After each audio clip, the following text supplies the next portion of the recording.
Assalamualaikum warahmatullahi wabarakatuh. Para mahasiswa sekalian, sampai saat ini kita sudah mengikuti perkuliahan jarak jauh, dan pada pertemuan kali ini kita akan bicarakan tentang proses belajar yang namanya e-learning. Beberapa waktu yang lalu kita sudah membicarakan tentang pengertian e-learning itu sendiri, bahwa dengan semakin berkembangnya teknologi informasi di masa ini, teknologi komunikasi, maka metode belajar dan mengajar juga mengalami banyak perkembangan, banyak perubahan-perubahan. Salah satu di antara perubahan-perubahan itu adalah proses belajar dengan menggunakan e-learning atau electronic learning, sebagaimana sudah kita bicarakan pada pertemuan sebelumnya. Nah, para mahasiswa sekalian, bahwa metode belajar mengajar dengan menggunakan e-learning ini tentu salah satu pilihan seiring dengan perkembangan teknologi informasi sekarang. Nah, pertanyaannya sekarang, apakah kelebihan dan kelemahan dari yang namanya metode belajar e-learning ini, yang boleh jadi di berbagai perguruan tinggi e-learning ini adalah menjadi salah satu pilihan dalam proses belajar mengajar. Baik, kita tidak akan membicarakan lagi pengertian apa itu e-learning, karena ini sudah kita bicarakan pada pertemuan-pertemuan kita sebelumnya. Nah, sekarang kita akan mencoba melihat beberapa bagian terkait dengan kelemahan, bukan kelemahan, saya maksud adalah kelebihan dari e-learning. Tentunya setiap orang akan melihat, dan barangkali juga tidak akan pasti sepakat apa itu kelebihan dan kelemahan. Nah, sekarang kita lihat kelebihan. Setidaknya ada beberapa hal. Yang pertama, bahwa kelebihan metode belajar dengan e-learning adalah kegiatan pembelajaran bisa dilakukan kapan saja dan di mana saja, sepanjang di sana kita bisa melakukan akses internet. Itu yang pertama. Jadi kita dalam proses belajar mengajar tidak lagi terikat dengan waktu, tempat, kapan saja. Yang penting kita bisa terhubung atau bisa akses dengan internet. Oleh karena itu, yang pertama sekali, bahwa kita harus terbiasa menggunakan internet, familiar dengan internet. Yang kedua, bahwa metode belajar atau pembelajaran dengan menggunakan e-learning tidak membutuhkan ruang khusus untuk tatap muka. Jadi kita tidak perlu ada satu tempat khusus. Misalnya kalau dalam proses belajar mengajar yang selama ini berjalan, kita harus masuk ke dalam kelas tertentu. Dengan e-learning kita tidak mesti harus berada di kelas. Bagaimana dikatakan di atas tadi, kita bisa saja pada suatu saat kita berada rekreasi di taman, bisa di rumah, dan seterusnya. Jadi sekat-sekat tempat itu tidak menjadi persoalan dalam proses belajar mengajar e-learning. Ini tentunya akan berdampak juga terhadap efisiensi waktu dan biaya. Tanda petik ya, biaya tentunya tanda petik biaya. Yang ketiga, bahwa kehadiran dan penilaian dapat dengan mudah dinilai dari keaktifan mahasiswa dalam berpartisipasi pada kegiatan ini.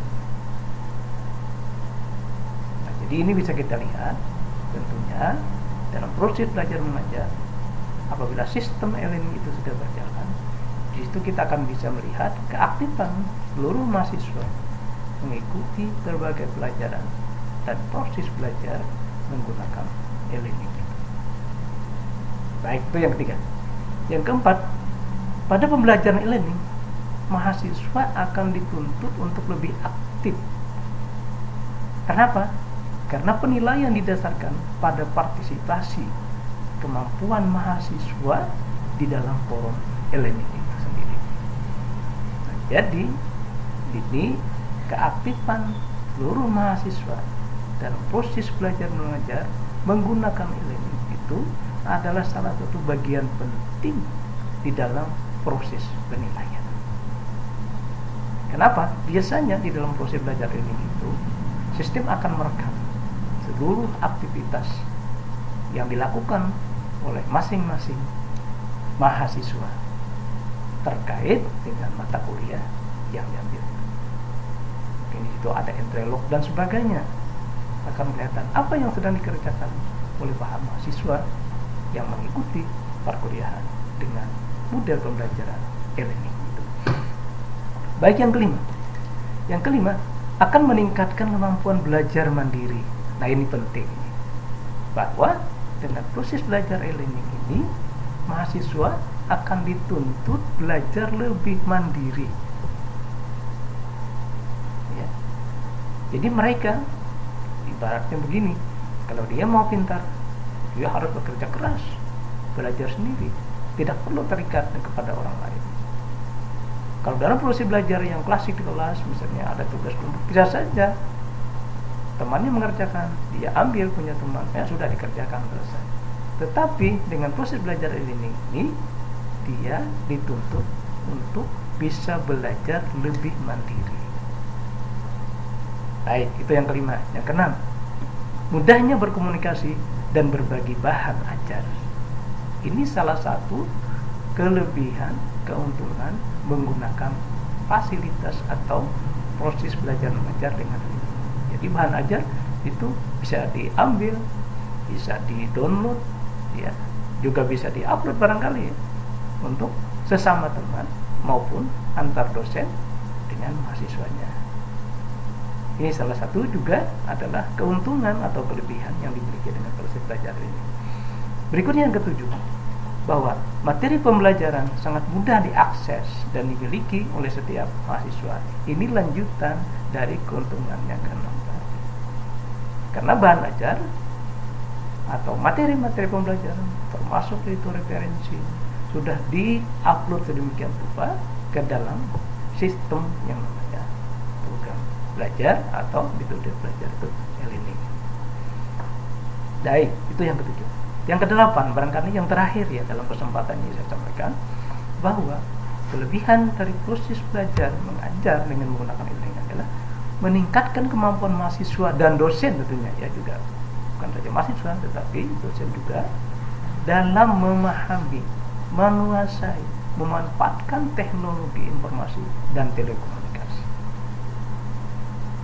Semua kita sudah mengetahui bahwa sekarang ini eranya bukan lagi era seperti tahun-tahun 70-an ya, barangkali juga tahun 80-an di tempat kita. Sekarang sudah hampir merata di berbagai perguruan tinggi bahwa perkembangan teknologi informasi sudah merambah hampir ke berbagai sudut, ke berbagai aspek kehidupan masyarakat kita.